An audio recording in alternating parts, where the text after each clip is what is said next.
evening, ladies and gentlemen, and welcome to King Arena on the campus of Wheaton College here in Wheaton, Illinois. We are getting set for the second of two CCIW men's basketball tournament semifinals here in King Arena. The first time since 2009 that Wheaton College has hosted the men's basketball CCIW tournament in its full intended format with fans in attendance, and boy are there fans in attendance. It is a loud and packed gym with fans from both fan bases still filing in. Just a few minutes ago, we witnessed the North Park Vikings book their first ever ticket to the CCIW Men's Basketball Championship game. They will take on the winner of the first-seeded Wheaton Thunder and the fourth-seeded Elmhurst Blue Jays to be decided in just a few minutes' time here. I will throw it over to our PA announcer extraordinaire, Tim Martin, in just a few seconds to walk us through the starting lineups and the all-conference recognitions for these two teams before we come back courtside here to join us for this men's basketball broadcast. Should be a cracker of a semifinal. We look forward to a high-quality matchup. We hope you'll come back in just a few minutes' time to watch this CCIW men's basketball matchup. The College Conference of Illinois and Wisconsin and all its members promote good sporting behavior by student-athletes, coaches, and fans. We request your cooperation in supporting the student-athletes and officials in a positive manner. Profanity, derogatory comments, or other intimidating actions directed at student-athletes, officials, team representatives, or other fans will not be tolerated and are grounds for removal. The CCIW has many traditions, but bad behavior isn't one of them. We appreciate your cooperation in creating a safe and positive game environment. Respect. It's the name of the game.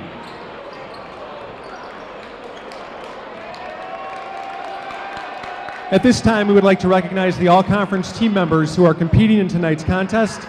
Elmhurst University, second team, John Itunis. First team, Jonathan Sapinski. From Wheaton College, second team, Nick Chavello. First team, TJ Askew and Tyson Cruikshank. Let's give them a round of applause.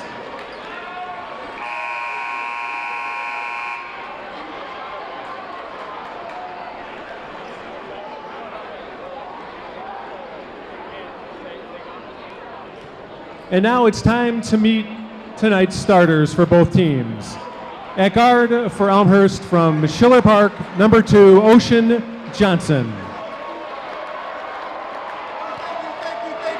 At guard for Wheaton from Fishers, Indiana, number 2, Andrew Williams. At guard for Elmhurst from Vernon Hills, number 10, John Itunis. At guard for Wheaton from Thunder Ridge, number 13, Tyson Cruikshank. At guard for Elmhurst from Arlington Heights, number 13, Matt Wallach. At guard for Wheaton from Portage, number 22, Eli Considine. At forward for Elmhurst from Southlake, number 15, Jonathan Sapinski. At forward for Wheaton from San Diego, number 23, TJ Askew. At guard for Elmhurst from Downers Grove, number 22, Wesley Hooker. And at guard for Wheaton from Columbus, number 24, Nick Chavello. And introducing the head coaches for Elmhurst, John Baines, and for Wheaton, Mike Schauer. Welcome back inside King Arena, ladies and gentlemen, as we are getting set for this second CCIW men's basketball tournament semifinal between the regular season champions, number 1 seed, and tournament hosts, the Wheaton Thunder, who are now the 6th-ranked team in the country in the latest D3Hoops.com national poll, against the Elmhurst Blue Jays, the reigning tournament champions, who went down to Bloomington last year and came away with the trophy. They come into this one as the 4th seed, and this old local rivalry is set to be renewed on the campus of Wheaton College this evening. My name is Gabriel Woodwis. I'll be your play-by-play broadcaster for tonight's broadcast, joined by former Wheaton men's basketball assistant coach Owen Handy on color commentary. Owen, what are you looking for from this high-stakes semifinal matchup? I'll tell you what, these two teams have been at each other's throats for the past 3-4 years. I think this is going to be an absolute war. This should be a lot of fun to watch. Two talented, tough teams that really compete. We are certainly looking forward to it as Elmhurst controls the tip. And lest you forgot, these two teams split their 2 regular season meetings with the away team winning in both instances. Elmhurst pulling the upset here in King Arena in overtime back in December before Wheaton got its revenge in Elmhurst just 6 nights ago. And that's a perfect start for the Blue Jays as Wesley Hooker lays it in to put the Blue Jays on the board. Little bully ball at the rim there by Wesley Hooker. And a unique sight off to our right that you can hopefully see on your monitors at home. 2 student sections sitting side by side as both fan bases are bringing the noise. Tyson Crookshank, shooter's touch to get the Thunder on the board.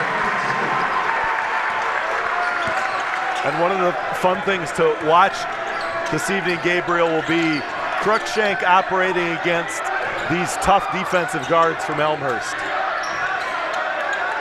That's a shot attempt right there at the rim from Ocean Johnson, the stop and pop. Wheaton do well to defend it, come down with the rebound. Here's Nick Chiavello, second team all-conference representative for the Thunder. Over to Andrew Williams, who leads this Wheaton team in field goal percentage. He has really developed as an offensive weapon over the course of the season. Eli Considine thought about the 3. Instead, pull it back out to TJ Askew, and boy, have we got a fun big man matchup between him and Jonathan Zapinski. Zapinski wins round 1.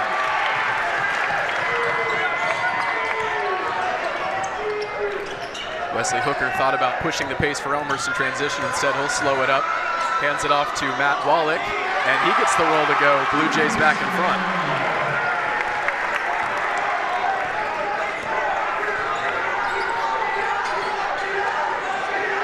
Eli Considine driving inside on Wallach, now matched up against Zapinski. Little size disadvantage, he'll hand it off to Williams.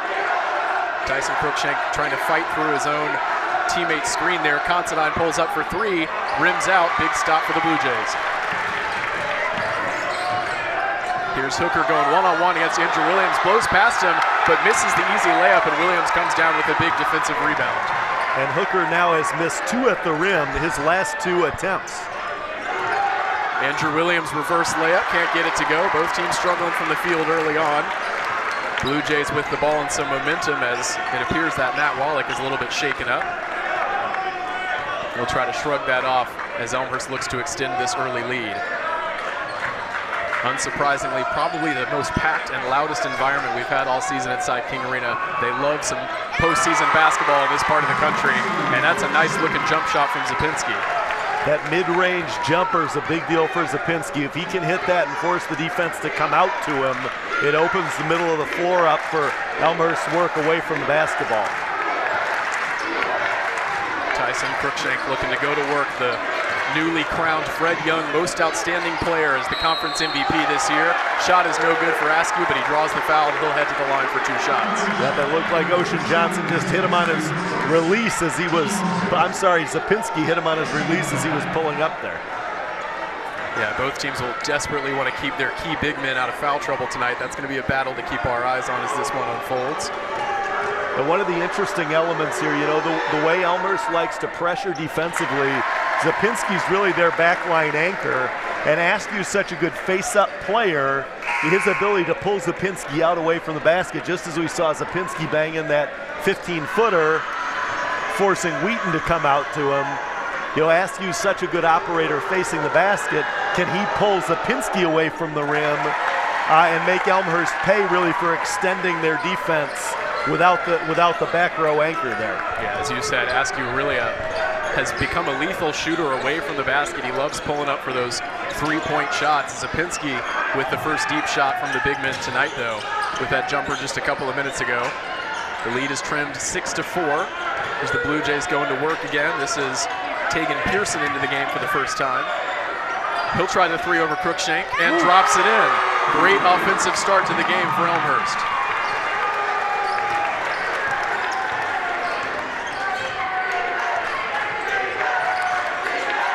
TJ Askew with the mismatch now, being guarded by Ocean Johnson. Here's Nick Chiavello backing his way towards the basket. Gets it back from Considine on the perimeter, standing in front of that Elmhurst bench. Considine, a little hesitation there. Now he'll take the deep 3 off the handoff from Crookshank and leaves it short, 0 for 2 from beyond the arc for Eli so far. As we get another look at that clutch 3-pointer from Tegan Pearson back on the other end. to put Elmhurst by 5. We will have our first media timeout of the contest as we are now under the 16-minute mark of this first half. What's impressed you most with the Blue Jays start, Owen? Well, I'll tell you what, these are two teams that succeed similarly, right? If you look at their shooting percentages, Wheaton 46%, defensively holding their opponents just under 42%. Elmhurst almost 45%, defensively holding their opponents just over 41%. The big difference when you look at them is their three-point percentage. Wheaton's a good 2.5 percentage points better. Elmhurst has come out, hit threes early, and Wheaton's had Considine, who's a very good three-point shooter, miss a pair. So early on, you know, it's a make here, it's a miss there. I think you've got two teams that have more or less gotten the shots they've wanted. One team's dropped them, one team hasn't. But, you know, 4 minutes in, not a whole lot to take from that. Yeah, and that's the start that we saw in the first semifinal tonight. We talked about that a lot with the North Park Carthage matchup, where both teams were pretty satisfied with the looks that they were getting, but Carthage were just surprisingly cold from the field. Wheaton will be trying to avoid a similar start here on home floor.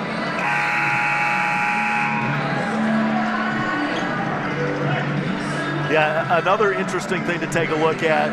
Elmhurst, a terrific offensive rebounding team. Wheaton, a terrific defensive rebounding team. The Thunder do not give up a lot of second chance looks. A key item to keep an eye on here as the game transpires. That's a great point. Elmhurst does come into this one as the best overall rebounding team in the conference, averaging almost 42 boards per game. An outstanding mark for head coach John Bain's side. Here's John Itunis going to work against Nick Chiavello, and a nice offensive rebound there. Comes back out to Ocean Johnson, can't splash in the jumper, and it will be a Thunder ball. And longtime CCIW official Jerry Scherzinger right on top of that one. Yeah, high quality crew here tonight for this high stakes game between these local rivals. Big defensive stand for Wheaton coming out of that timeout. Here's Micah Schneider's into the game for the Thunder. Tough, what kind of forced rebound, layup attempt off the board there. And it will be Elmhurst ball coming back the other way. Yeah, Micah kind of paused on his drive there. He got going downhill, saw Zapinski, and kind of second-guessed himself, and then still shot the ball. He either needed to take that straight through the hesitation, or once he had paused, get the two, take a pivot, and move the ball. Yeah, he missed that layup and then had his ankles broken by Wesley Hooker, who knocked down the three in his face. A sequence that Schneiders will want to quickly put behind him. A turnover for Wheaton on the offensive end, and it's all going Elmhurst's way in the opening minutes here. Blue Jays come into this one with an overall record of 17-9, went an even 8 for 8 in CCIW play this season, 4th in the NCAA regional rankings. They're kind of hovering right around that tournament bubble. They know that a second win of the year here in King Arena would do a world of good for their potential NCAA tournament resume. And should you think that this team is the clear underdogs coming in as the 4 seed, not only have they already beaten Wheaton here in enemy territory, this is a team that knows how to win in the postseason. Multiple returners from that squad that made the national championship just a year ago, and that is a tough layup from Ocean Johnson right there. The lead is quickly ballooned up to 10 points for Elmhurst. Yeah, Wheaton switched that ball screen, but Nate Sock didn't pick it up very high and let Johnson get going downhill on that switch. That's a tough position to end up in. Sock and Eddie Scott, who's now on the ball, will try the three. Scott from straight away. He hit a number of clutch shots against Elmhurst in the first game here back in December. It'll be a foul on the floor against the Blue Jays. Coach Schauer not afraid to ring the changes early on from the Wheaton bench. That foul was charged to Nishat Dalipi on Elmhurst, his first of the game. Here is Cruikshank, who still has not tried a three-pointer yet. That's a beautiful feed. Eddie Scott couldn't convert on the open layup, and that kind of sums up Wheaton's offensive start to this game. But how about that pass from Tyson Cruikshank? That was a great pass, threaded the needle, and I actually thought, Eddie did he got up so quickly with that thing, right? He went from the catch to the rim so fast. I was surprised that just kind of rolled out on him. His brain was a little bit ahead of his body right there on that play, as Wesley Hooker is charged with his first foul of the game. And he will check out for the Blue Jays. Inbounds pass underneath the hoop. Standing in front of that by student section between Wheaton and Elmhurst fans. Kind of only possible in a game like this. That's what you love about the D3 postseason format. Elmhurst normally wouldn't travel this well, wouldn't send this many fans to a regular season game, but it is a great turnout of Blue Jays in the building here tonight as another foul called on Elmhurst. Yeah, but what's interesting, that's the 4th foul called on Elmhurst, and none have been called against the Thunder. So you generally expect something like that to even out as the half progresses. Yeah, the Thunder do win the foul call battle in most of their games. They do excellently well to draw the whistles on their opponents this year. Plenty of trips to the free throw line that we're used to seeing from this team. Chiavello hands off to Scott. Shot clock under 10. Here's Nate Sock. Path to the hoop, but holds it up. Nice pass back to Chiavello, and a much-needed basket for the Thunder. And the Thunder doing a great job of staying active without the ball to the end of the shot clock there. Yeah, definitely some improved off-the-ball movement, as you said. We'll see if Elmhurst can respond. Wheaton had the ball for a nice long time after that last timeout. Feels like it's been a while since the Blue Jays have been down at this end of the floor. We'll see what they can come up with offensively. Turnaround jumper there for Tegan Pearson, drains it.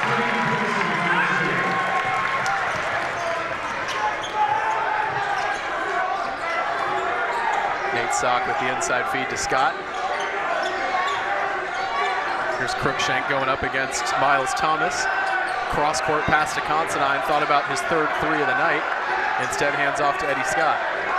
Here's Nick Chiavello, long 3, bottoms it. Another great possession for the Thunder, being patient, moving the ball, moving themselves, and it leads to a great look. 16-9 now as Wheaton trims the deficit back into single digits, excuse me. Here's Ocean Johnson at the top of the key. Thunder fans starting to make some noise inside King Arena. That was a professional step-back 3 from Ocean Johnson. And Johnson coming off a 28-point outing in the conference tournament quarterfinal, has not missed a beat. Elmhurst getting the right to play in this semifinal game thanks to an 84-80 home win over North Central in the aforementioned quarterfinal on Tuesday night. Picking up a regionally ranked win in that one, definitely a resume-boosting victory at home for the Blue Jays. Crookshank misses his first 3-point attempt. And Elmhurst a chance to push the lead past 10 on this possession.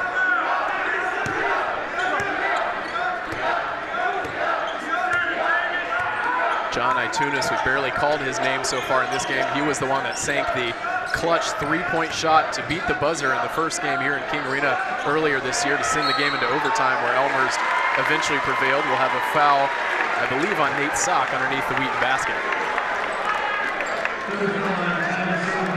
Chiavello doing a nice job on Itunis thus far. We'll have the under 12 media timeout now. Both teams returning to their huddles on the bench. And Owen, you have to say, Elmhurst is bringing the game early on to Wheaton on the road. Yeah, they absolutely are. They've off to a great start here. They've executed at both ends of the floor. They've gotten high percentage quality shots at the offensive end.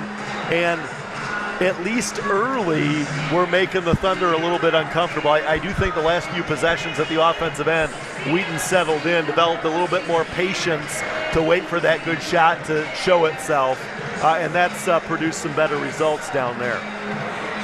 We'll see what kind of offensive answers the Thunder can come up with after this break in the action. Elmhurst not the easiest team to shrug off a 10-point deficit against. We know how tough this unit is. And it's been an excellent start to this one for the number 4 seed in this year's tournament.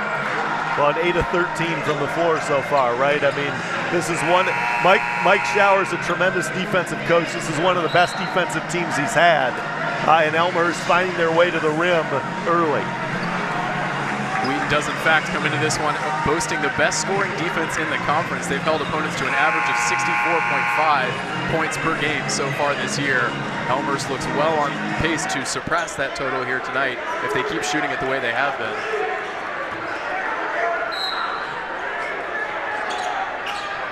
Inbounds pass here to Ocean Johnson to get play restarted. Matched up against Askew. Nice spin move, but leaves the layup short. And a foul call here against Wheaton. Looks like Zapinski drew it. And it will be Cruikshank who has whistled for his first of the game. Yeah, you can see him kind of swiping in at Zapinski's arms underneath the basket right there. So a second chance off the foul call here for Elmhurst. Long three-pointer from Tegan Pearson. Can't connect. Andrew Williams with the rebound. Wheaton looking to push the pace. Cruikshank. Too hot for TJ Askew to handle. Did it get a touch? Yes, it did. It'll stay with the Thunder.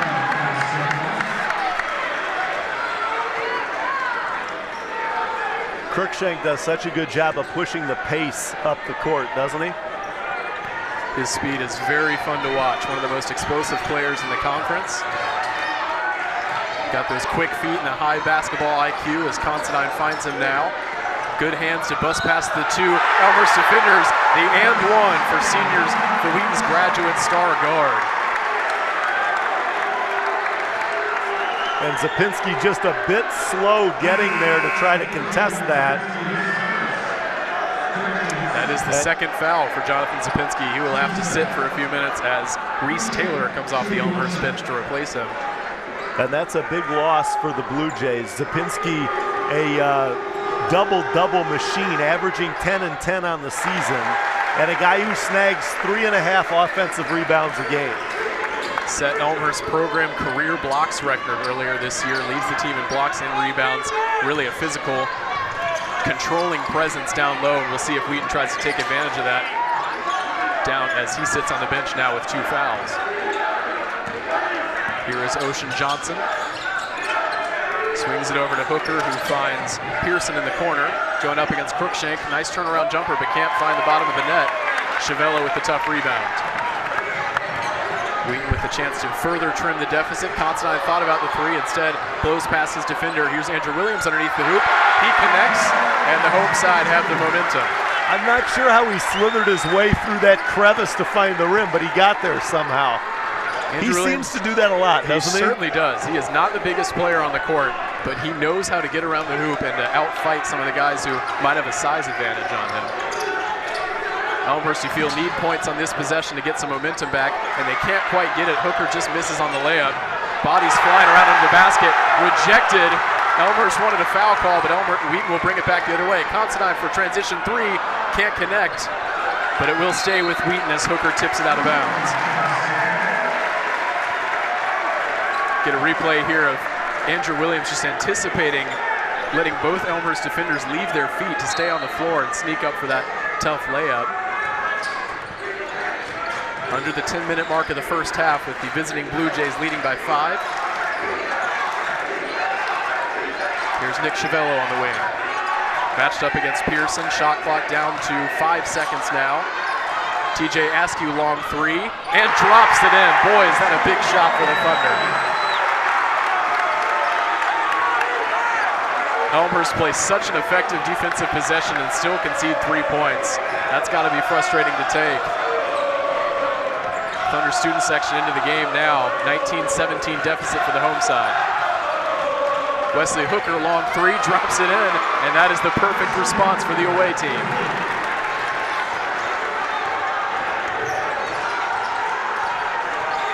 Big shots flying left and right now in King Arena. Andrew Williams goes up against Itunis, and he shuffled his feet. That will be a travel call.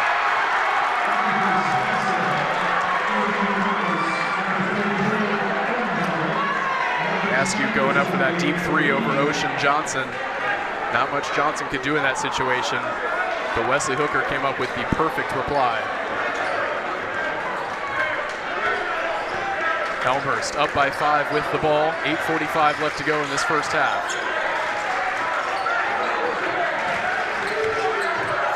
Ocean Johnson squaring up against Considine. Cruikshank took a tumble underneath the hoop, but he's back on his feet now. Shot clock winding down for Itunis. Drives inside against Chavello. Boy, is that an efficient play right there from John Itunis. Not much you can do about that defensively. No, it was well guarded, and he just made a tough shot. Cruikshank tries to return the favor and does. Both guards coming up with big hard-earned baskets for their team here to even out the play. Itunis again with the ball against Chavello. Jump step back three. John Itunis is feeling it right now. And just like that, it's back to 8. Wheaton struggling to come up with some defensive answers right now, even as their shooting percentage has improved. Considine finds Schneiders. Andrew Williams getting ready to check back in the game at the next stoppage. Cruikshank matched up against Hooker, tries to fight through the double team. Will be a foul called. Elmhurst doesn't like that decision, but the referee was in a good position to make it. Yeah, Cruikshank split that ball screen coverage, kind of snaked that thing, and as the great John Adams would have said, it would be inconceivable that a ball handler would be knocked to the floor, lose possession, and no foul would be called. Definitely looks like some contact on the wrist there from Wesley Hooker. He is charged with his second foul of the game. So there is one negative for Elmhurst so far. It's some foul trouble to his key players early on in this game. But by and large, head coach John Baines has to be very pleased with his sides beginning to this one.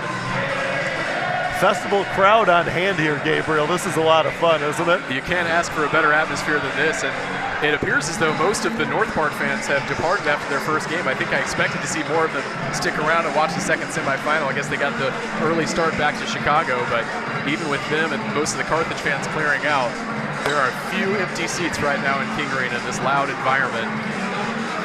The Thunder will be trying to use that to their advantage, but so will the Blue Jays. There's plenty of Elmhurst fans in attendance here. It's not exactly an 80-20 split here for Wheaton of the home court advantage. Right, no question. Well, a mere 25-minute drive separates the two campuses, so it's not too hard to make the trip, especially when you've got some alluring dining options along the way. And you've got to imagine the crowd, regardless of who North Park faces tomorrow night in the championship game, is going to be hype in this building with two local schools competing for a conference trophy. Wheaton looking to win the CCIW tournament for the first time since 2014. The Blue Jays looking to go back-to-back. Micah Schneiders to inbound after this latest media timeout. Wheaton down 8. But with a significant foul advantage, as Owen pointed out earlier, Wheaton's only been whistled twice. Elmhurst has 6 fouls. Next one will put the Thunder in the bonus.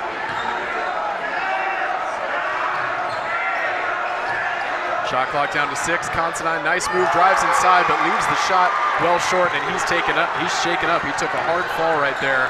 Play will continue down at the other end. Wheaton playing a man down right now.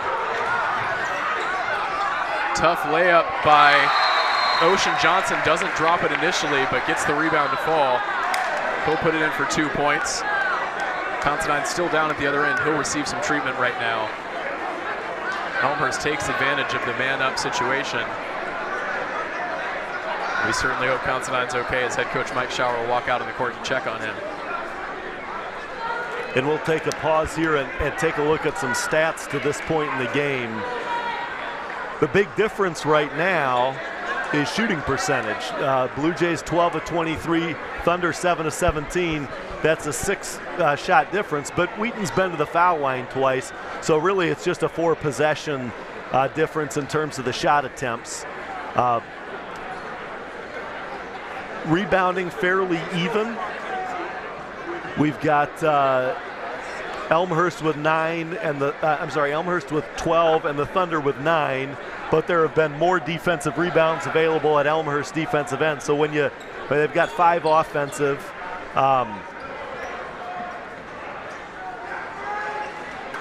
Thunder with 2 turnovers, Elmhurst with none. Again, not a significant differential there. You look at points in the paint, pretty even. Points off turnovers, Elmhurst +4. But really the only discrepancy statistically right now is that made shots. Now some of that is the Thunder have taken tougher shots. Elmhurst has been at the rim consistently, whether that's Hooker or Johnson getting downhill, or is it Pearson scoring over a couple of times, scoring over Cruikshank, taking advantage of that height disparity. And as a former head coach yourself, when you're in the huddle with your team right now, especially in a high-stakes game like this, and the shots just aren't falling, Are there some magic words that you can offer your guys to try to encourage them, or is it really just something you have to play through? Yeah. I mean, that's about it. What you can't do is let the missed shots impact your effort in the other phases of the game, right? And you can't start to press. Taking the right shots has got to be your measure ahead of whether or not they fall. Wheaton gets the play restarted as Eli Constantine is helped off the floor. Certainly a big player for the Thunder to be missing right now, but they still managed to cash in offensively on their next possession to cut it down to an 8-point game.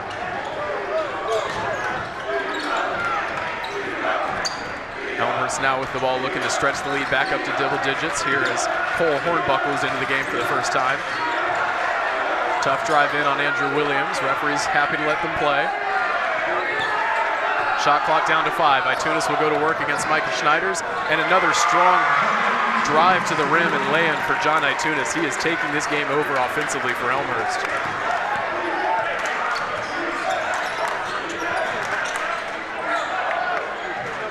Six minutes left to play here in King Arena in the first half of this semifinal matchup. Elmhurst with a 31-21 lead over the reigning conference regular season champions. Cruikshank has yet to find the mark from deep so far tonight. Wheaton will need him to heat up as this first half progresses.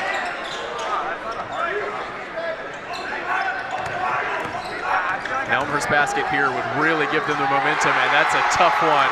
A great conversion right there from Miles Thomas. The Blue Jay guards just consistently getting downhill right now. And we get a foul call here against Cole Hornbuckle as he tried to deny, I believe it was Schneiders, or was it Andrew Williams underneath that basket trying to pick up the loose pass from Cruikshank. Andrew will go to the line to shoot two it will be a 1-and-1 as it was not a shooting foul.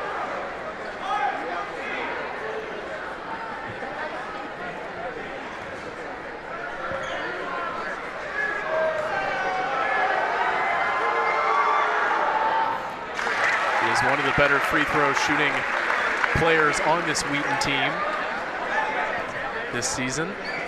Actually leads the team in field goal percentage. Not a bad shooter from the charity stripe either. And amongst those with at least 10 attempts, he's second in free throw percentage at 80%, just a point behind Eli Considine. Couple of changes off the bench here for the Blue Jays as they'll restart play, up 10 points as we approach the 5-minute mark of this first half. 7 fouls already on Elmhurst. Wheaton would do well to try to bash the ball inside and earn some more trips to the line, being down by double digits here. John Itunis once again with the ball, kicks it out to an open Ocean Johnson, misses on the three-point attempt, rebound Andrew Williams. He'll look to push the pace, a little bit out of control. Itunis is called for the foul. I got to be honest, though, and it didn't look like there was a whole lot of contact there. He may have prevented Andrew Williams a little bit, but maybe he reached his hand in a little bit. I didn't see that live, but you can see why the referees gave that one in Williams' favor. I'll say that the trick right now for the Thunder, on that last possession, Elmhurst getting downhill out of the ball screen again. Askew had to slide off a perimeter shooter to help on the drive. They ended up giving up a clean look from the perimeter, which led to a miss. But if they can't defend that downhill drive without bringing help from shooters, you have to start to pick your poison. Senior guard, a perfect 4 for 4 from the free throw line now. A couple of big shots there for the Thunder.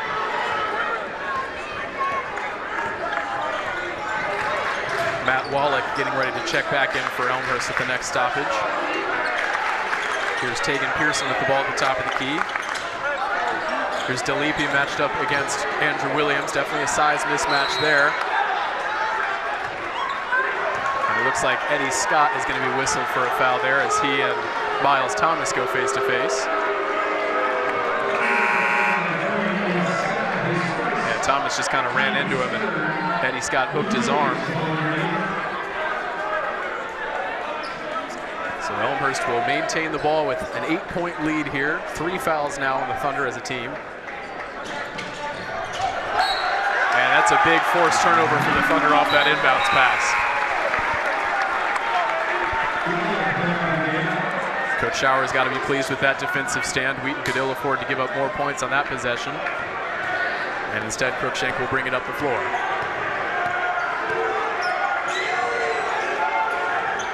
Nice pass inside to Askew. Can't convert on the easy layup. And Wheaton's growing increasingly frustrated with these missed looks underneath the basket that they've struggled with so far in this first half.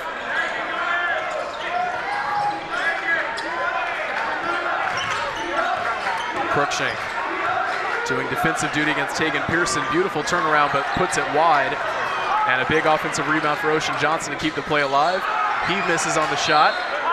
Tipped out, it will stay with the Blue Jays. Elmhurst cooling off from the floor right now, but this offensive rebounding is really key when they have this lead. Yeah, well, Pearson hit a couple shots over Cruikshank early, but I got to think the Thunder are perfectly happy to see him taking turnaround fadeaways, especially compared with the quality of looks they're getting when they get downhill off the bounce. John Itunis reads the defense perfectly and steps into a wide open three. Defensive breakdown for the Thunder, but Elmhurst doesn't care. That's a big basket to put them up by 11. And the CCIW's best scoring defense is struggling to hold off the Blue Jays so far in this first half. Cruikshank, nice fake into Eddie Scott, drives in for the easy layup.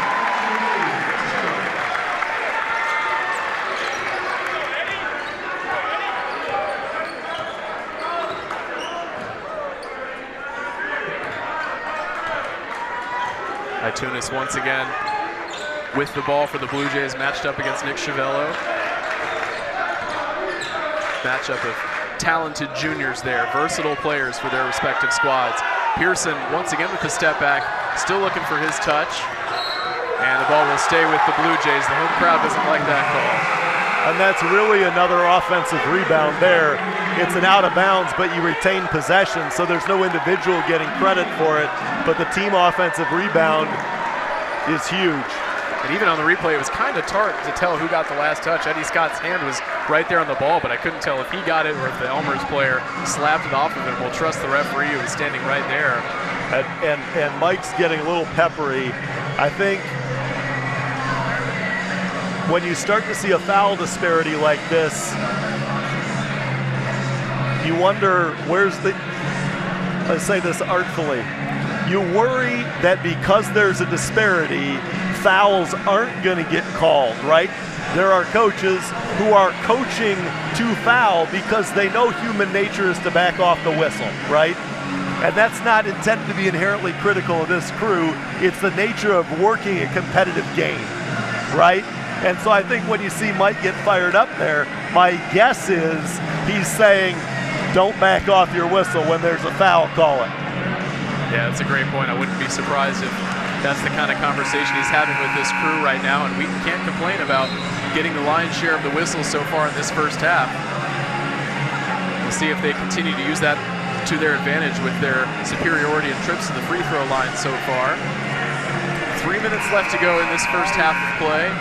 Elmhurst with a 36-27 split. As they look to pull the upset, as they look to defeat Wheaton in the conference tournament semifinals for the second year in a row. They were the 3 seed, Wheaton was the 2 seed, earning the first round automatic bye last year for the conference tournament in Bloomington. Elmhurst outfought the Thunder in the semifinals and then really stomped North Central in the tournament championship game, who had previously pulled the upset over #1 Illinois Wesleyan.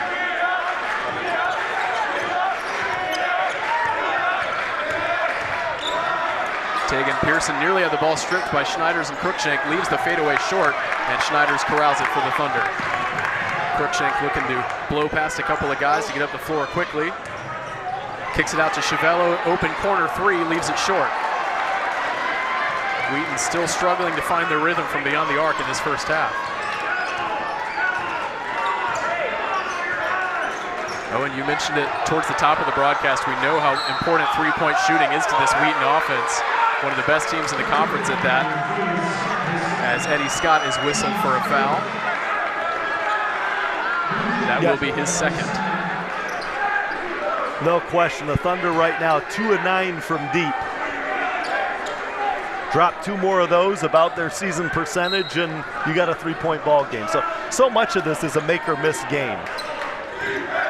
Yeah, Elmhurst just plain and simple has done a better job of dropping in those shots and converting on the offensive end so far. They look to stretch the lead back up to double digits here. Askew nearly got his hand on it, but Ocean Johnson did well to haul it in. Shot clock winding down. Pearson will put up the buzzer beater and nearly drained it, but put it off to the side for a brick. Another great offensive rebound by Ocean Johnson. That's not the first time we've said that tonight. And a tough layup to put Elmhurst up by 11. That is a huge series for the Blue Jays. Yeah, the truth is the big story here so far isn't missed shots. It's Elmhurst imposing their will physically on the game at both ends of the floor. Yeah, they definitely have been the stronger of the two sides so far in this game. Schneider's thought about the three. Instead it will go inside on Itunis. Weak hand layup leaves it off the side of the rim. Elmhurst with a chance to extend the lead here.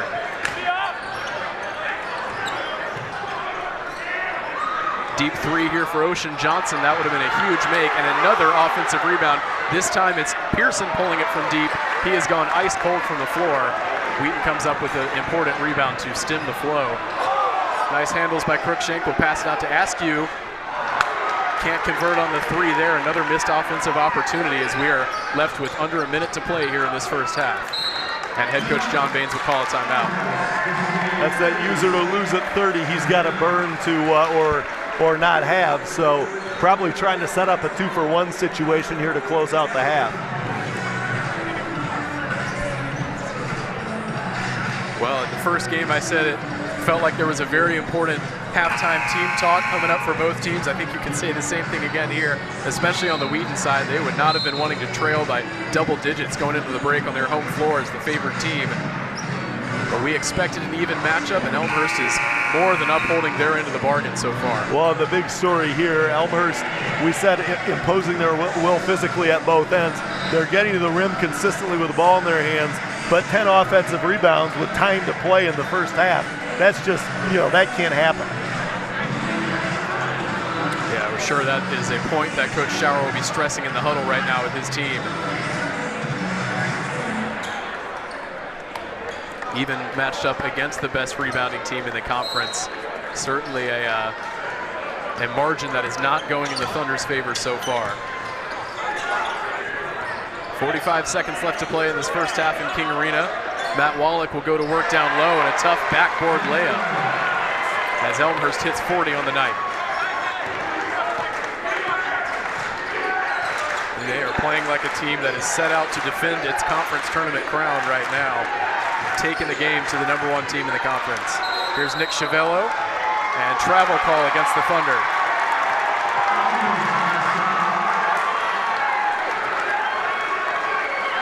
Matt Wallach earning the tough layup on one end and then goading Chiavello into the travel underneath the opposite basket.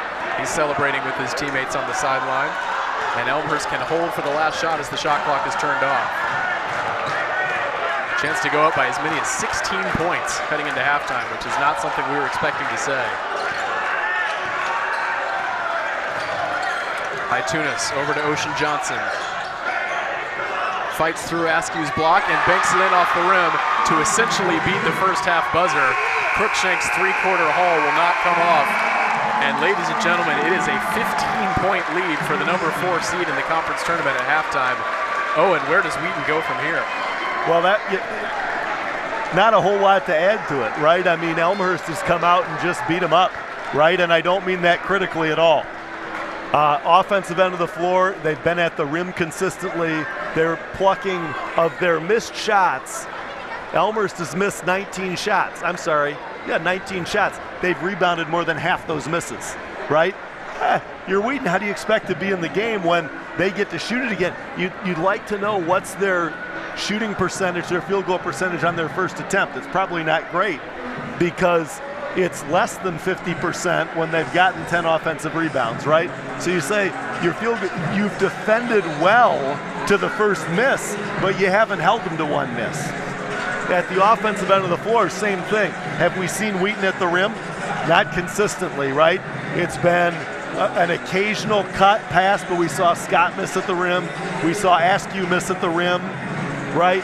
We saw Andrew Williams slither to a couple finishes, but Cruikshank's penetration isn't leading to scores at the rim. It's leading mostly to kickouts more than it is at the rim, right? So, and even the foul disparity, Wheaton's pretty good at not fouling, but you look at that, that's a reflection of the physicality of the game, right? Elmhurst has fouled a bit more because they're just playing so much more physically. Well, that's to the good today. That foul disparity for Elmhurst, you got to be pretty pleased with that if you're John Baines. He's going to fight to change it outwardly, but inwardly he's got to be pretty pleased because it's a reflection of the physical dominance they've shown in the first half. Yeah, that's exactly right. Ocean Johnson leading all players with 11 points in the first half. John Nitunis, unsurprisingly, right behind him with 10. It was a dominant first half display from the Blue Jays as they lead at 42-27 here at halftime at King Arena. Come back in approximately 12 minutes time for the second half here from Wheaton, Illinois.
I think one of the fun things about deciding where to go to college is that all of your peers are in kind of the same place.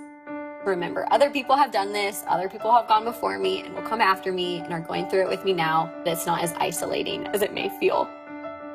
I didn't really know what I was looking for at first. It started with me just scrolling through website after website of colleges. I knew I wanted something that was medium-sized. I knew that I wanted a strong natural sciences department. I knew that I wanted to be challenged academically inside the classroom, but I also didn't want life to stop in the classroom. I'm grateful that I was able to visit as many schools as I did. A large part of my decision to attend Wheaton was influenced by my campus visit.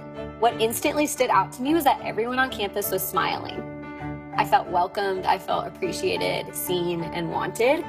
And so the application process itself was really joy-filled.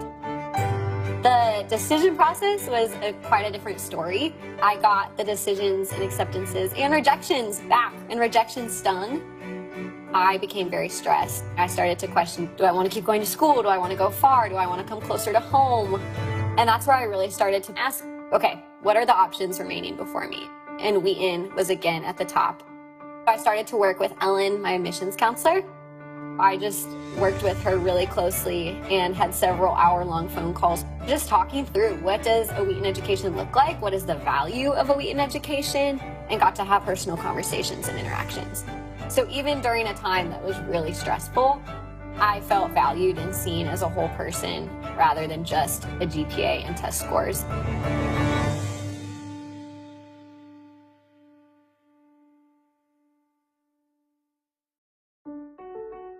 When I first came to college, I thought I knew exactly what my career path would look like. I had my 5-year plan, my 10-year plan, and that all changed drastically, and now my plan looks nothing like that, and that is absolutely okay.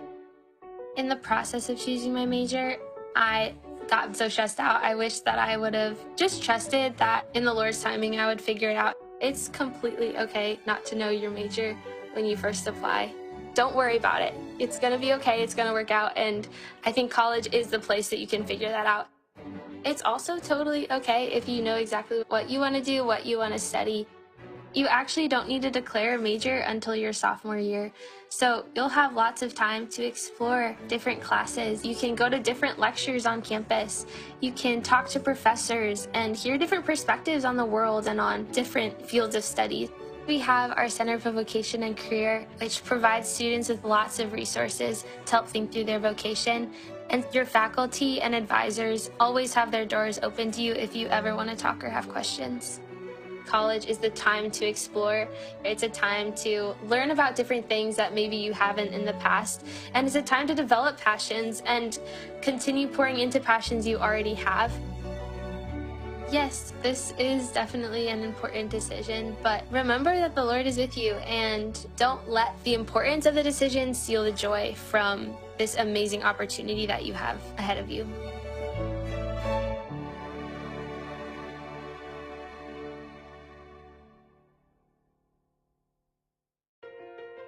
When you're looking at colleges, you may look at the sticker price and say to yourself, I'm not applying to that school because I can't afford it. And I would caution you to not close any doors because there is this price tag that is just out of reach. Cost is an important factor, but there's so many other factors to consider. At Wheaton College, we offer academic scholarships as well as Wheaton Grant, which is need-based aid from the college. So a student may receive scholarships in the range of $10,000 to full tuition. They may also receive significant Wheaton Grant based on need, and we determine that, like most institutions do, based on the information that is found on the free application for federal student aid. Colleges aren't commodities. They're not all the same. And there'll be value questions that you have to ask along the way.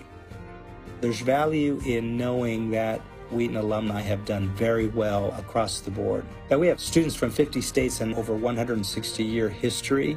There's value in that. But I also think there's value in the fact that you will be with a group of peers who are excellent in their academic endeavors, but also who love Jesus Christ. You are not just a student who is performing well in the classroom, but that you are a person that has great potential to serve God's kingdom. You're going to be challenged to grow in your faith because you want to be tested and you want to understand what your theological non-negotiables are. So think about the community you're going to be a part of and how they're going to engage you. We want to challenge you to think about why you believe what you believe, by people who will encourage you and motivate you. This is an investment that has strong return, not just for you in terms of career, but for you as a follower of Jesus Christ who will be called to great things. Let us work closely with your family. Let us find out more. We work with great expectation and with hope.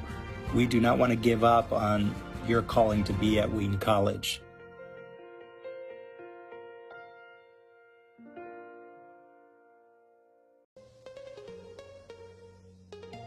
Wheaton College Summer Institute is basically this 2-week event in which students from all over the world can participate. It does a very good job of integrating education, social life, and spiritual life into a very safe environment.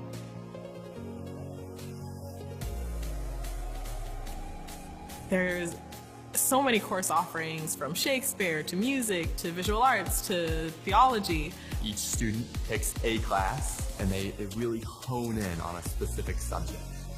And we're kind of getting like a foretaste of the college experience. So we're sleeping in the dorms and we eat in saga. It's the full experience, but only for a 2-week period. And they give college credit. Like, when looking at whether or not to do this, I was like, there's no downside.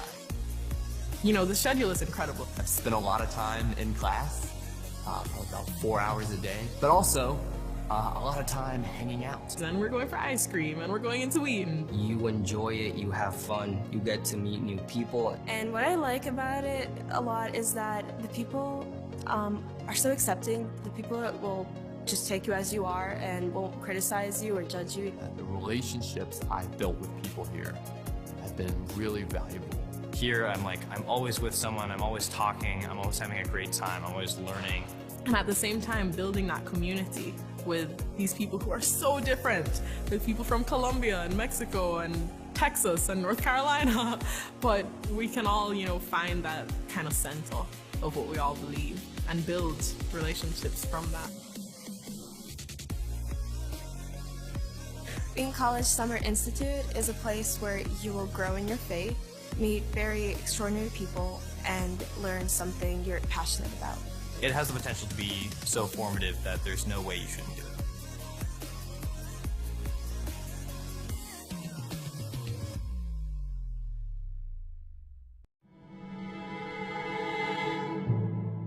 Someone who is insatiably curious will thrive in a Christian liberal arts environment. Being a Christian liberal arts student causes you to expect to encounter God and expect to encounter dialogue with other disciplines. I think it creates a posture of wonder, and that's just a great thing for every aspect of life. I was in Calc 1, and my professor was having us read through Romans 12 in Calc 1. And it really invited me to see God at work and to prepare my heart, even in those first few minutes of class, to recognize and say, God is here, and do I have eyes to see him? And do I have eyes to see the way that he's at work? They don't say that any discipline is off limits from God, or that God is off limits from any discipline. Wheaton really does prime you to be a very well-rounded student that's able to think about questions from many different angles, and not just provide a cookie-cutter answer, but really engage with content in a deep and meaningful and intentional way. I got one-on-one time with professors, and they not only cared about my studies, but they also cared about my spiritual well-being and about how I was doing personally. The opportunity to have professors that are spiritual mentors and have PhDs in Old Testament or quantum mechanics or poverty and international relations is amazing. And you get the opportunity to interact with so many other students of different disciplines that all love Jesus and want to love and worship him in what they do. And that's amazing too. And I love Wheaton. Wheaton invited me to dig deep into both the scientific learning I was doing and dig deep into my faith. I have grown in my ability to offer all of myself to the practice that I'm doing as an act of worship. That's what the Christian liberal arts can help form in you, is to do everything to the glory of God.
Welcome back inside King Arena here on the campus of Wheaton College as we are getting set for the second half of play between the regular season champions and tournament hosts Wheaton Thunder and the Elmhurst Blue Jays. And we just saw a comprehensive first half display from the visiting fourth seeded team as they lead 42-27 as we get set to begin the second half of action.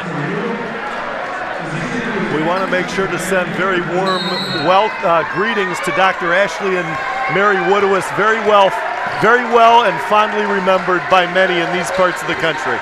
That's very sweet, folks. If you don't know who he's talking about, those would be my parents. Very nice of my co-commentator to give them a shout out as they're listening in tonight. Wheaton comes up empty on their first possession of the second half, and it will be Ocean Johnson bringing it back down the other way as he hands off to Wesley Hooker. No, and the first half stats really tell the story. 20 points in the paint for Elmhurst to just 12 for Wheaton. 7 off the bench to just 2 bench points for Wheaton. John Itunis, one of the stars of the show, going back to work to further stretch Elmhurst's lead. Not a whole lot went right for the Thunder in that first half of play. We'll see what kind of character they're made of in the second half as Andrew Williams puts in a tough layup.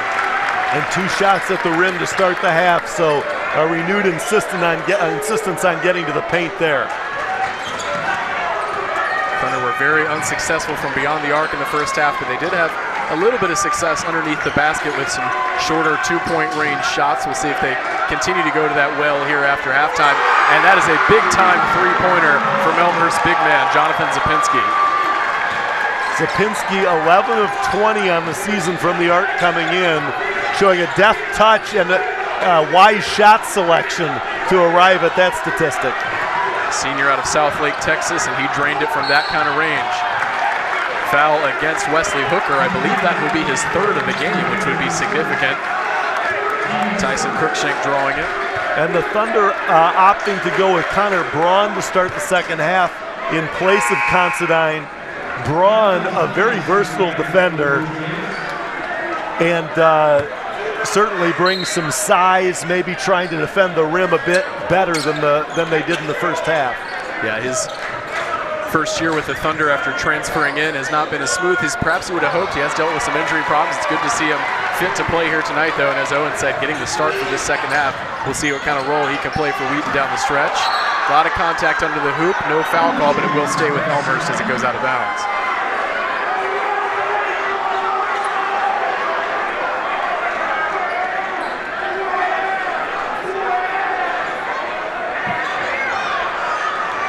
.8-point lead here for the visitors. They look to push that to 19 or even 20 on this possession. Sapinski now with the ball. Finds Itunis. Corner three. A rare bad miss there from Itunis. And Wheaton will bring it back down the other side. A three-pointer here for the Thunder would really get this crowd back into it. Wheaton has struggled from deep as we've documented tonight. Cruikshank trying to change that. You called for it, Gabriel, and Cruikshank delivered.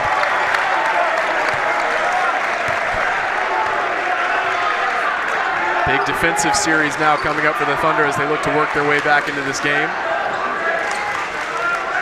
It's been a decent start to this second half, but they still have a mountain to climb if they want to book their spot in the CCIW Tournament Championship. Good hands there from Nick Chiavello, and he'll get a run-out layup.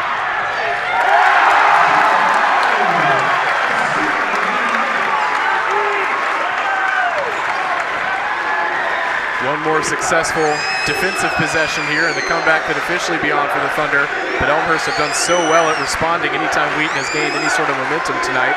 We'll see what kind of solution they can come up with here. Ocean Johnson going up against Askew, uses his quick feet to his advantage and comes up with a big layup. Or floater, I should say. Did a nice job of lifting Askew with that shot fake so he could step by him. Cruikshank cooking out to Connor Braun, not known for the three. He leaves that one a bit wide, and it will be a foul on Askew on the rebound.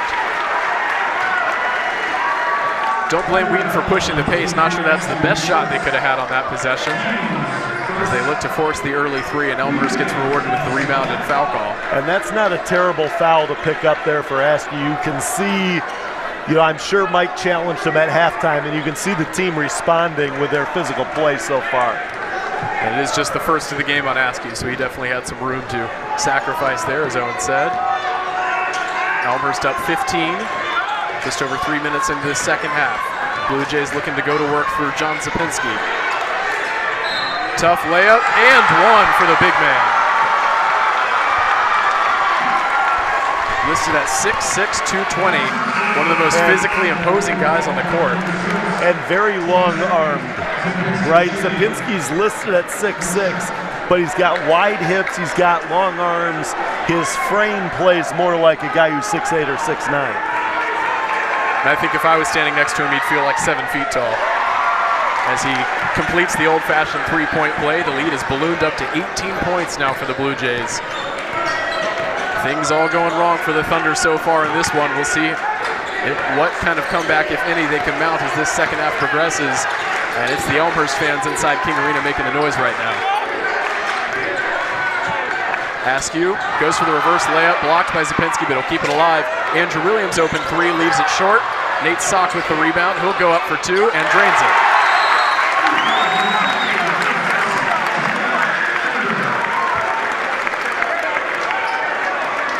Timeout called here, and it will serve as the media timeout, I believe, as we're right around that 4-minute mark.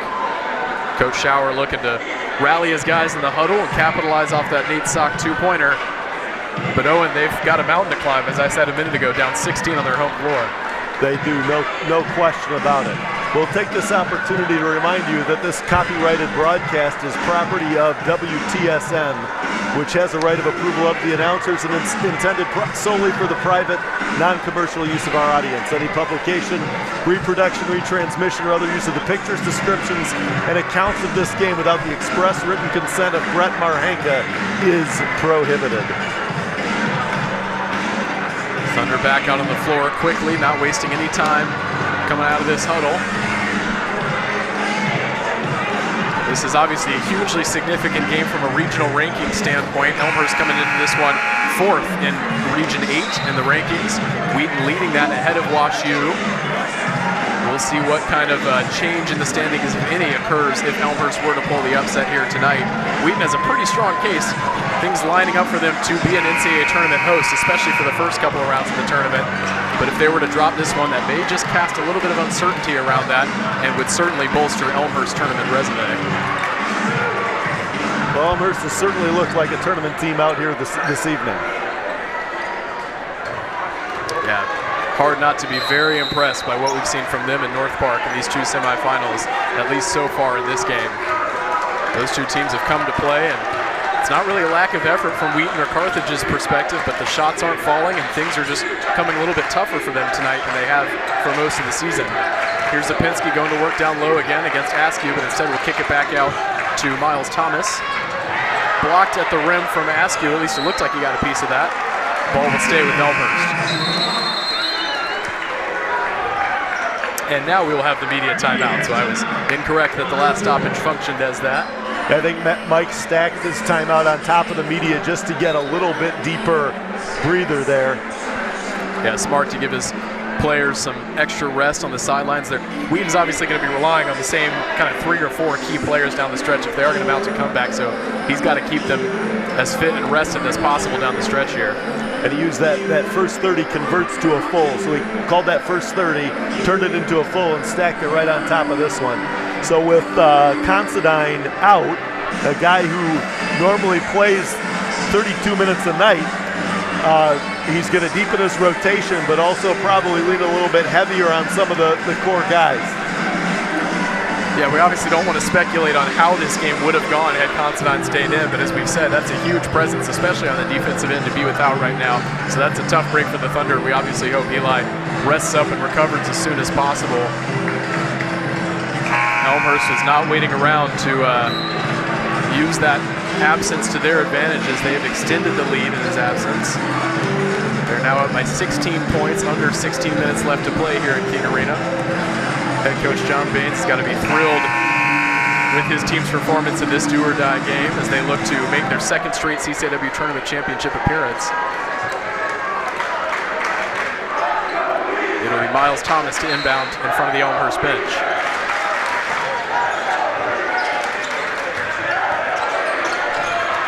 Here's Matt Wallach.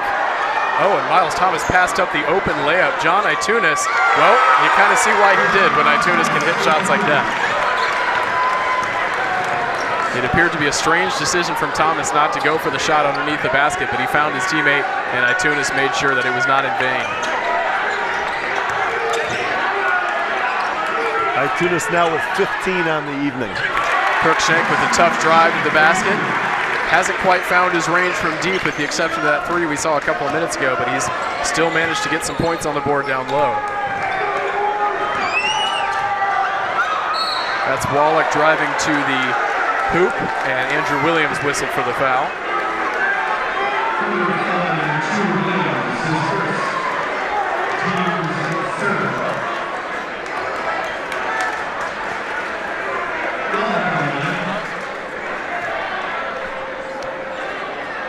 Wallach stepping to the line, 39 of 61 on the season, 64% from the stripe. Williams will check out. That was just his first foul of the game. Eddie Scott will come in to replace him. And it looks like Tegan Pearson getting ready to check in after this shot for the Blue Jays. He will replace Itunis, but not yet, as Wallach misses the 2nd of his 2 free throws. And the Thunder need points on this possession. Nate Sock trying to supply them from the corner, and he does.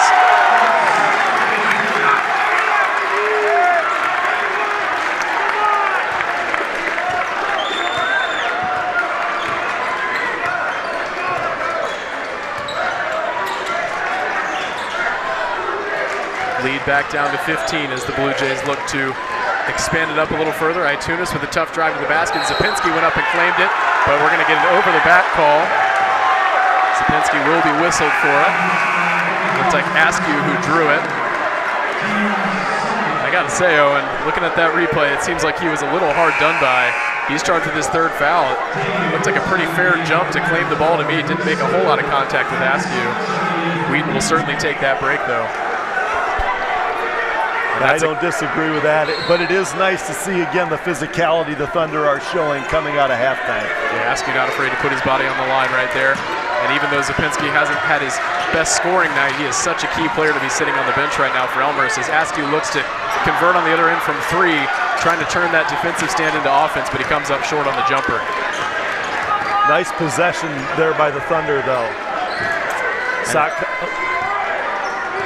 coming off the flare screen with a baseline rip drive and the whole backside open to get that clear three for Askew. Here's Ocean Johnson on the other end, leaves it short. It'll be Thunder ball. And it just feels like Wheaton, almost every series, they're just kind of one big shot short of really getting the crowd into it and really kind of getting the momentum underway as they try to mount this comeback, but they're coming up empty at key times to allow Elmhurst to preserve this big lead. We'll see if they can do better this time around. Askew spins past his defender, can't convert on the shot, but he will get the and one after Ocean Johnson fouled him. Or he won't get the and one, he'll get the trip at the free throw line. And two, perhaps. And two, perhaps. If he goes 1 for 2 from the free throw line here, I'm accepting the blame.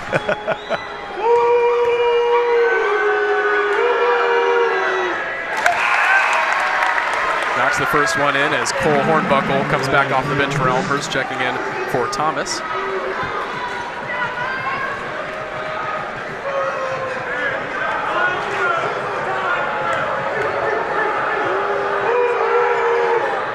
Askew drains both. A couple of confident free throws there from the graduate transfer.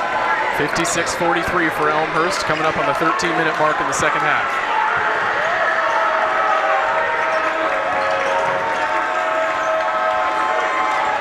Tunis looking to go at it himself here. He's lost his footing a couple of times on this dribble, but still going. Steps back on Chiavello, and Itunis, a couple of misses on back-to-back possessions from him. A rarity.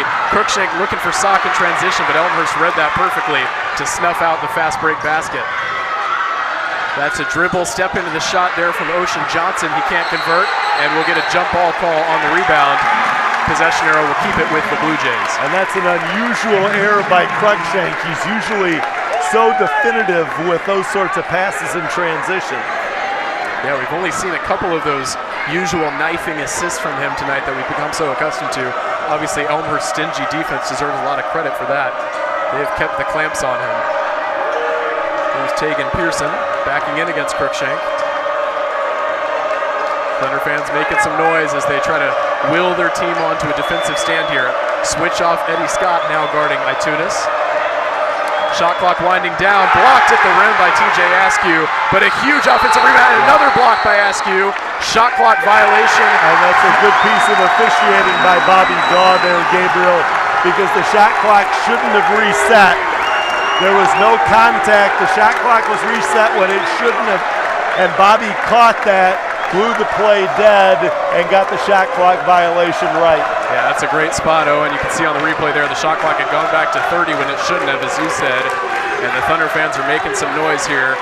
Cruikshank looking to come up with a big play to get this crowd even further into it, and he just leaves it short. What a tough layup that would have been as he switched hands midair. Micah Schneider is one of Wheaton's better shooters getting ready to check in for the Thunder. And we'll get a foul call here on Cruikshank, drawn by Reese Taylor.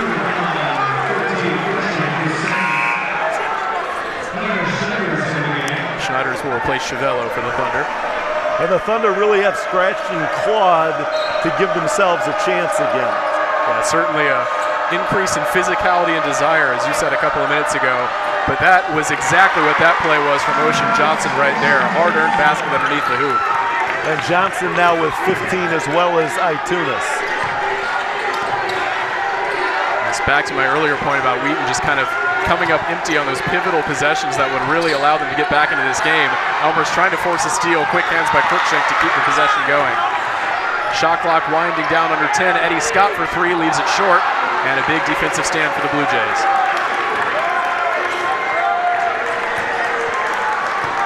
Tunis understandably in no rush bringing this up the floor. They know the clock is on their side.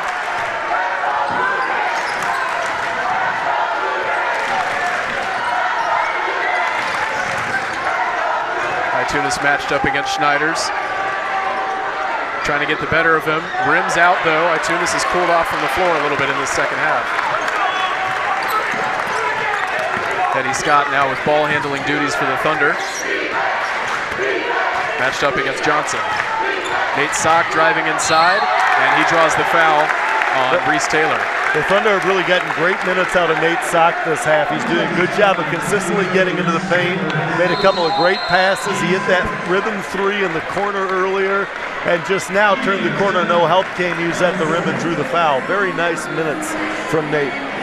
Yeah, it's certainly some good production from him off the bench. Hard to know how much of that was designed ahead of time, how much that was dictated by the way the game has gone, especially with Considine's injury, but he is certainly stepping up off the substitutes bench. Under 12 timeout now on the floor. Both teams in their huddles drawing up some plans with the head coach as the Thunder down 15 with 11 minutes to go, trying to find a little bit of momentum out of this timeout in which Nate Sock will be heading to the line for free throws. Well, we got three veterans returning for the Thunder as Chevello, Williams, and Connor Braun had headed to the table prior to that last stoppage in play. And Owen, I got to admit, as a lifelong Tar Heel fan, hearing this song is a little bit traumatic for me. I can't help but think about the Cameron Crazies, but you know, when it's meant to get Wheaton and Elmhurst fans into the game, I can live with it. It's a good hype song, I can admit. Cruikshank 12, Williams 10, Askew and Chevello with 7 each for the Thunder at this point. Wheaton once again wasting no time and getting back on the floor after that timeout. Coach Schauer getting them fired up as Nate Sock heads to the line for a couple of shots. Whistles have certainly been more even in the second half. 4 foul calls on both teams as opposed to the big disparity that we saw on the board in the first half in favor of Wheaton. Also evening up the rebounds. I think both of those, Gabriel, are a reflection of the Thunder coming out and playing with much more physical intention in the second half.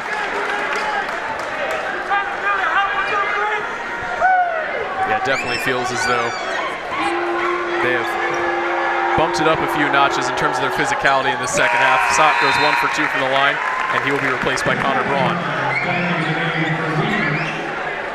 Elmhurst with a 14-point lead now.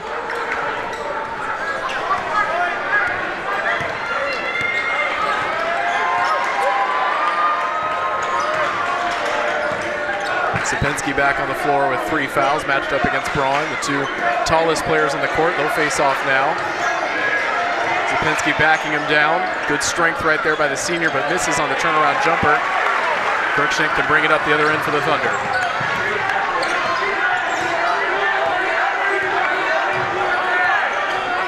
Just about halfway through the second half here in King Arena. The winner will face North Park at 7 p.m. tomorrow night in the CCIW Tournament Championship. Chevello, nice backdoor cut, lays it in off the glass. And here we go, Owen. We're at this point again. You feel like a stop right here, followed by a shot on the other end by the Thunder, could really get things interesting, but we've seen this multiple times tonight. Elmhurst has had a response each time, and there it is from Tegan Pearson. Had a nice pass out of the post by Sapinski. He caught that a little wide. His last 2 attempts to dribble it down haven't panned out, so he caught that thing, faced up, read the backside, and found Pearson.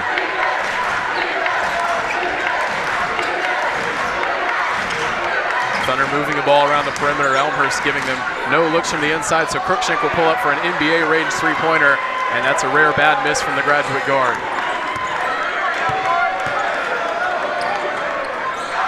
TJ Askew readying himself to come back in for Wheaton. Elmhurst bleeding the clock on their possessions now, understandably so. Here is Pearson once again matched up against Cruikshank. and just using his size advantage, and he gives the too small sign to the Elmhurst students cheering him on underneath the basket. Cruikshank overmatched right there defensively. Andrew Williams going in against Zapinski, and that's a smart play because Zapinski's on 3 fouls. Williams knows he can't afford to hack him underneath the hoop. Zapinski asking for an offensive foul there on Williams. Yeah, very heady play by Andrew. Recognized the situation, took it right at Zapinski, used his little reverse pivot, flipped it over to the front of the rim. A nice turnaround floater right there from the senior guard. Lead back down to 14, 9 minutes left to play. But this is kind of where it's set. You feel like the Thunder have fought and fought and fought, and it's 1 point different than it was at the half, right? And they've proven the second half that when they're physical, they're going to be right in the game. They dug themselves such a big hole, proving difficult to come back.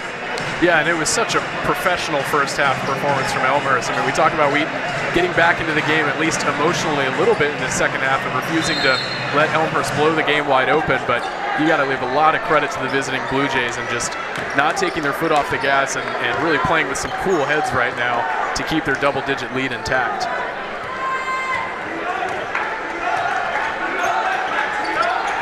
John Itunis going against Micah Schneiders.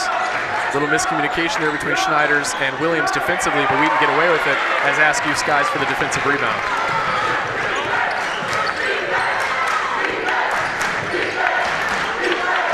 Three-pointer on this possession would do the Thunder a world of good, but Cruikshank's off the floor. We'll see who has to come from. Andrew Williams is going to try to be that guy, but he misses it. Connor Braun with the rebound, Askew for the mid-range jumper, and puts it too long. And that sequence has kind of summed up the Thunder's shooting woes tonight.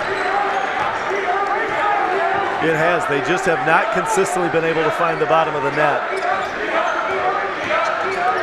Here's Wesley Hooker driving in, finds Zapinski, and it'll be a reach-in foul on Connor Braun. Yeah, the Thunder are 4 of 18 from the arc on the evening from a team that's shooting 36% on the season. That's a pretty good number.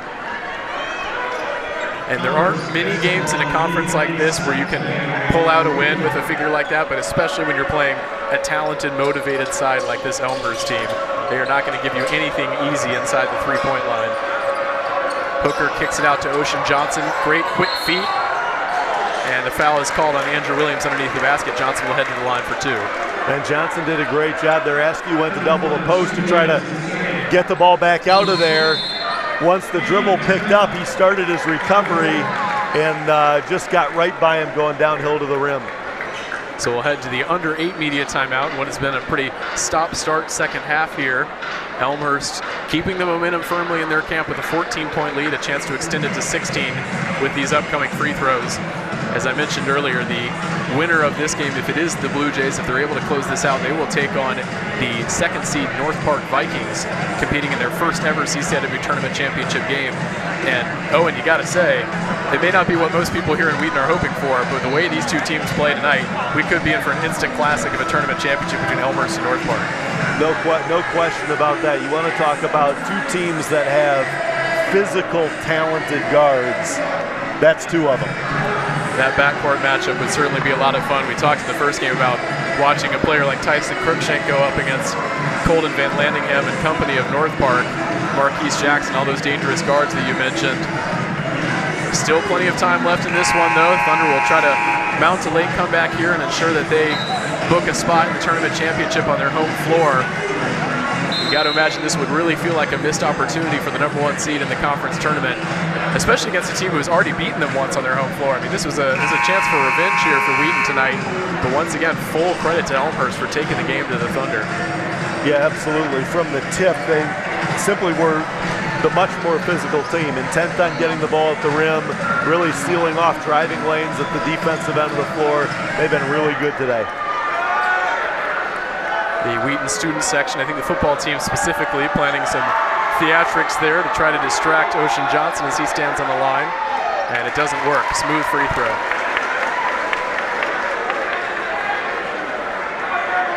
Lead back up to 15 for the Blue Jays.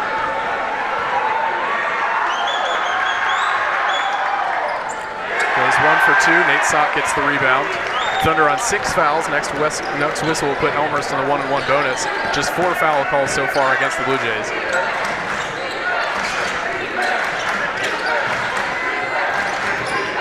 Nate Sock gathers it on the perimeter.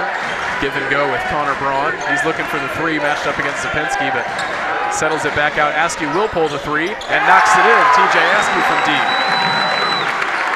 And back to 12. That's been the number in this second half. Yeah, really hovering between that 16 and 12-point range right now. Pretty consistent second half. Wheaton comes up with a shot, gets a defensive stop, and then Elmhurst comes right back down with a big answer. We'll see if Ocean Johnson can supply it this time, and he can.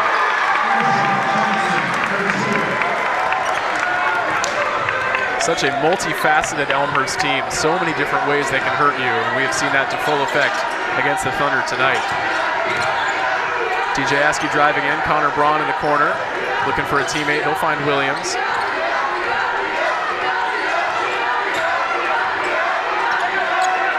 Wheaton's Conference Player of the Year, Tyson Cruikshank, still on the sideline. Looks like he's getting ready to check in. Here's Connor Braun, air ball 3-pointer, shot clock winding down. Askew picks up the touch ball and puts it in for a big 2. Wheaton could not afford to go empty on that possession.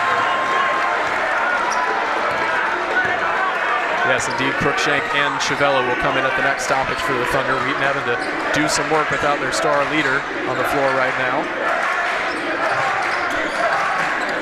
Here's Zapinski matched up against Braun. Kicks it out for a 3 from the top of the point. Wesley Hooker drills it. And you know what Mark Jackson would say there, Gabriel? Hand down, man down. Andrew got his feet there. He had his hand down.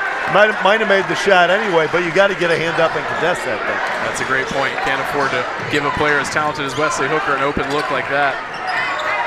Connor Braun finds Williams now at the top of the key. Nice cross-court pass to Micah Schneider's baseline 3. Bounces off the front iron and loops over for a Wesley Hooker rebound. And it kind of feels like a basket on this possession might be a dagger for the Blue Jays, even with this much time left. 15-point lead and all the momentum. Cheered on by a raucous Blue Jays crowd. Oh my word, TJ Askew with a monster block at the rim, and it ends up not mattering as Hooker gets the rebound and draws the foul call, but this is worth another look. Itunis was skying up for a dunk, and Askew closed the bank on him early. Not the first big rejection we've seen from TJ Askew this year, but Elmhurst still with a chance to get some points on this possession. Gabriel, I am watching Ocean Johnson wondering how in the world this guy did not make an all-conference team. That is pretty surprising for an experienced player, a senior, one of the key members of that national finalist team last year in the incredible postseason run that this Elmhurst unit had. 3 subs coming in for the Thunder now. Eddie Scott joins Cruikshank and Chiavello in coming off the bench.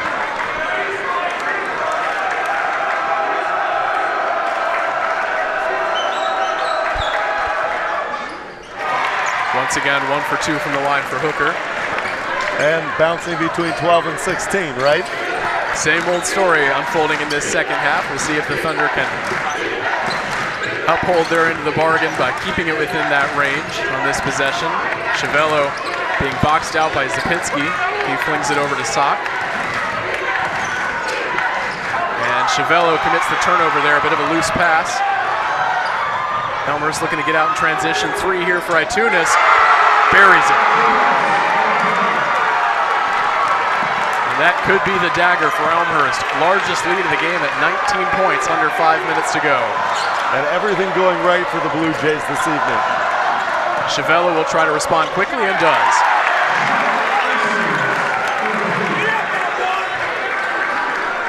Here we go. Wheaton sensed a little bit of imbalance in the universe. They said, we're not supposed to be trailing by this much. Got it back down to a more reasonable 16 points within a familiar range that we've seen this second half.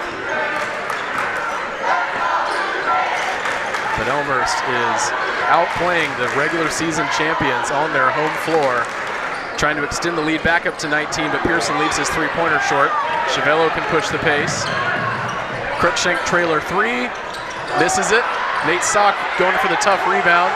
Elmhurst comes away with it with Hooker. Chiavello trying to force the jump ball, but Elmhurst pulls it away. And you know that Cruikshank burying that trailing three would have been huge for the Thunder's confidence and for this atmosphere. But Tyson has just not found his range tonight. And Elmhurst now can take a timeout and just cool things off a little bit. The Blue Jays are going to talk it over, and it looks like Kyle Nebbs checking in to replace Cruikshank. And Coach Schauer is, I think, unhappy with something that Elmhurst did coming out of that last defensive rebound. I didn't get a good look at it. He's talking to the refs about something here, but things not going according to the plan for Thunder here in their home court CCIW tournament semifinal. As we get another look at that transition three for Itunes. He has not had the hot hand in this second half, but boy, was that a clutch shot. Huge. And every time they've needed one today, right? Either Itunes or Ocean Johnson has answered the bell.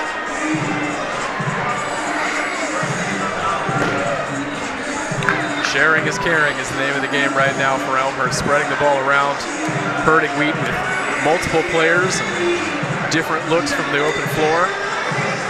We'll see a appearance for Kyle Nebbs off the bench here for the Thunder. I can't say I expected to call his name tonight, but the freshman from Fort Mill, South Carolina will get a run out here. Nate Sock definitely been a bright spot for the Thunder this second half, though. Yeah, we've talked a lot this season about Wheaton's depth. That will obviously be huge as they enter NCAA tournament play.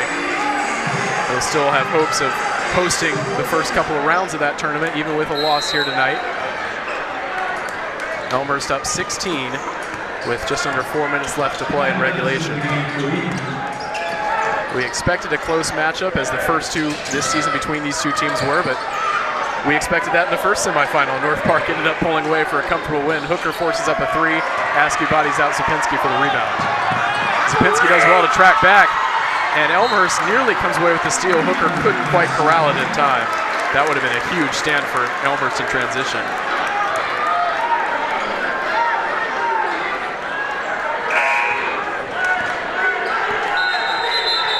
But the stoppage here to correct the shot clock.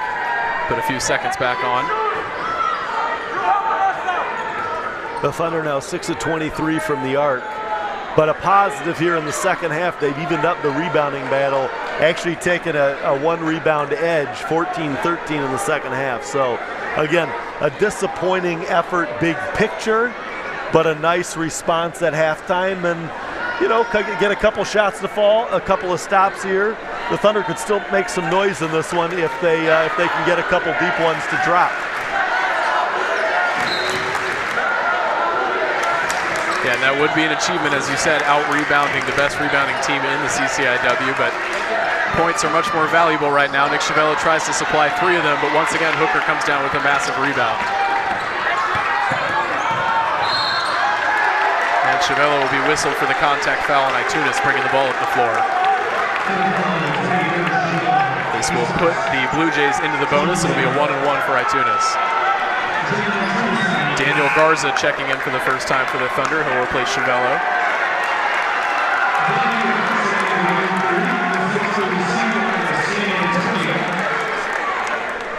So the Blue Jays are just 3 minutes away from coming into King Arena and spoiling the party. Trying to beat the Thunder for the second time on this floor this season. They have won the recent history series. Obviously, Wheaton has a commanding lead over the Blue Jays in the all-time series between these two programs, but Elmhurst with a number of notable wins in recent years over the Thunder. Askew going to the lane. That's a tough jumper, can't get it to fall. And Hooker, I don't have the live stats in front of me. He's got to be in double figures now for rebounding. It feels like he's pulling down all these defensive boards right now for Elmhurst. 6 total, 5 on the defensive end, but there's been a cluster of them lately. Yeah. Maybe he had 0 in the first half. I've been calling his name a lot, though. Impressive effort right now from the senior. Nebbs matched up against Tegan Pearson. Pearson misses on the fadeaway turnaround jumper. Nate Sock will bring it up the floor. Time trickling away for the Thunder to mount a furious late comeback here. Coach Schauer happy to give the backup brigade some serious minutes down the stretch here. Kyle Nebbs will try an open 3. Can't get it to go. Nate Sock, great elevation to pull down the rebound. Wheaton keeps the possession alive. Eddie Scott gets the floater to go. Nice penetration and pass out by Askew there to find Nebbs in the corner. And now with the double-digit lead under 2 minutes, Elmhurst can essentially take a shot clock violation on each possession. They'll probably be okay. Their main job right now is just winding that clock down as much as possible. The end of that possession, too, Sock keeping that alive. Ball rotating back out to Eddie Scott. Nice downhill drive and a tough physical finish at the rim by Scott. And I can't help but wonder how much of this is fitness related from Coach Schauer pulling guys like Andrew Williams and Tyson Cruikshank, how much of it is preserving their legs for NCAA tournament play, and how much of it, quite frankly, might just be making a statement. He might just be disappointed with the way that his star players have performed tonight. He might just be rewarding these backup guys who work hard in practice with some minutes on the floor. I don't know that we'd be seeing these changes if Wheaton was winning late in the game. It'd be interesting to see, but we see another change here as Billy Durkin comes off the bench for the first time tonight for the Thunder, transfer from Lewis University. Yeah, Askew sitting down for Durkin.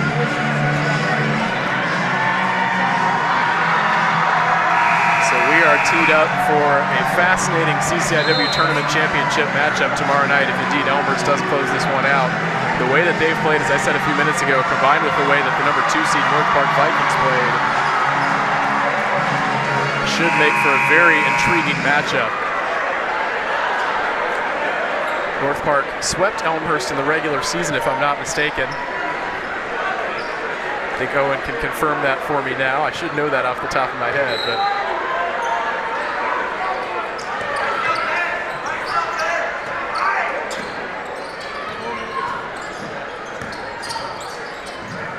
yeah, North Park defeating Elmhurst by 4 in Chicago. And then, yes, they won in Elmhurst just a couple of weeks ago in that pivotal game. The Thunder were hoping the Blue Jays could do them a favor in the conference standings, but here's Durkin for a corner 3. Misses the mark. Danny Garza fighting for the rebound, but Elmhurst will come away with it.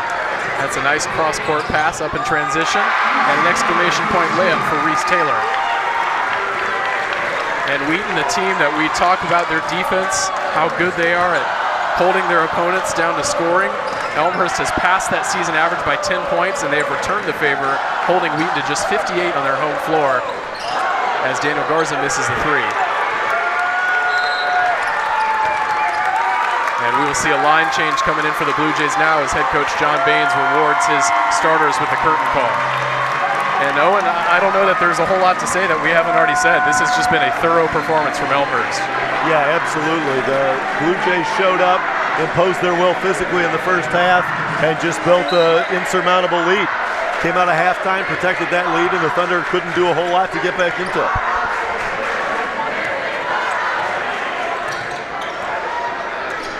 A sizable Elmhurst contingent making some noise now in King Arena. They are thrilled with what they've seen from their underdog number 4 seed in this game.